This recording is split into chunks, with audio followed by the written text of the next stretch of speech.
now. Hi, I'm Elizabeth Fredrickson. I'm Paul Tran. I'm Nick Rossback. We're Group 1, and our question is to discuss how the role of mass media in setting the public agenda throughout the 20th and 21st centuries in Chapter 14. So, as for in general, what's like the role of mass media? The role of mass media is to inform and communicate to people or the public information through multiple forms of media such as television, the internet, radio, advertising, newspaper, and many more.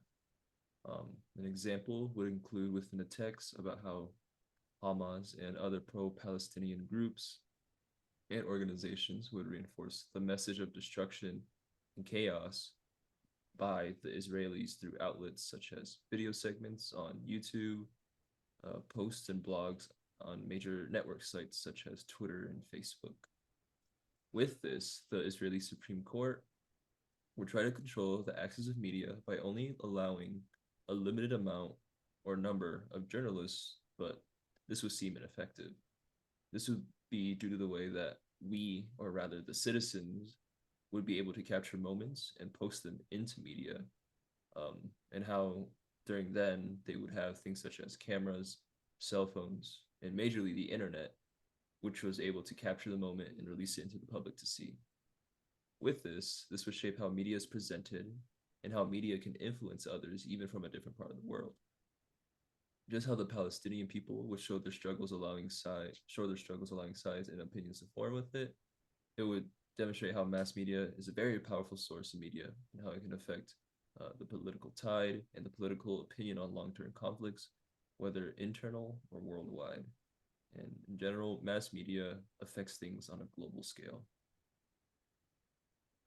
In terms of who sets the public agenda, theoretically, it should be set democratically, and that would mean the public gets to decide what issues are the most important and how the government should address them.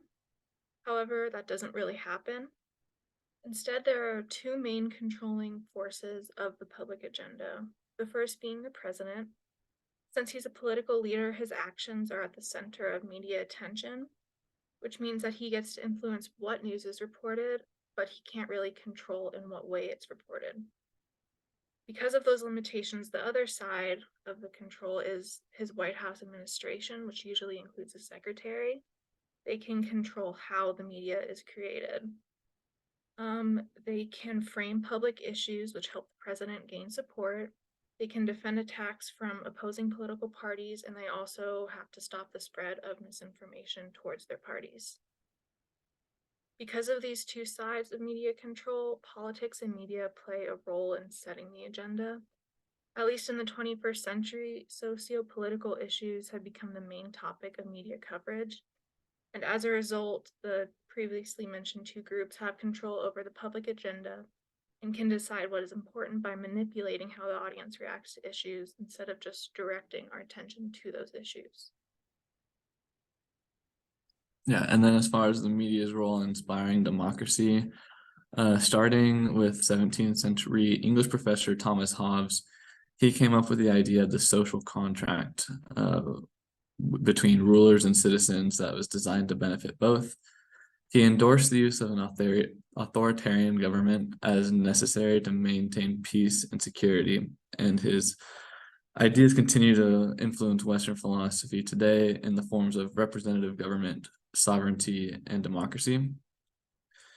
It is the role of the media to make the government transparent to the people.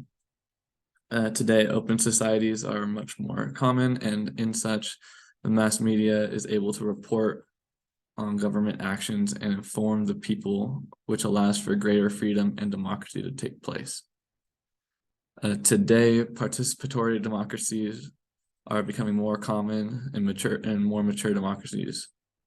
Participatory democracy allows for a greater number of people to participate in large political processes and has been aided and made much easier recently by the internet. An example of this would be the 2008 presidential election, where Barack Obama used the internet and social media during his campaign as a platform to gather more direct support from the people, where he was able to get funding and send out his stances directly to the people. And another one would be where the internet was utilized.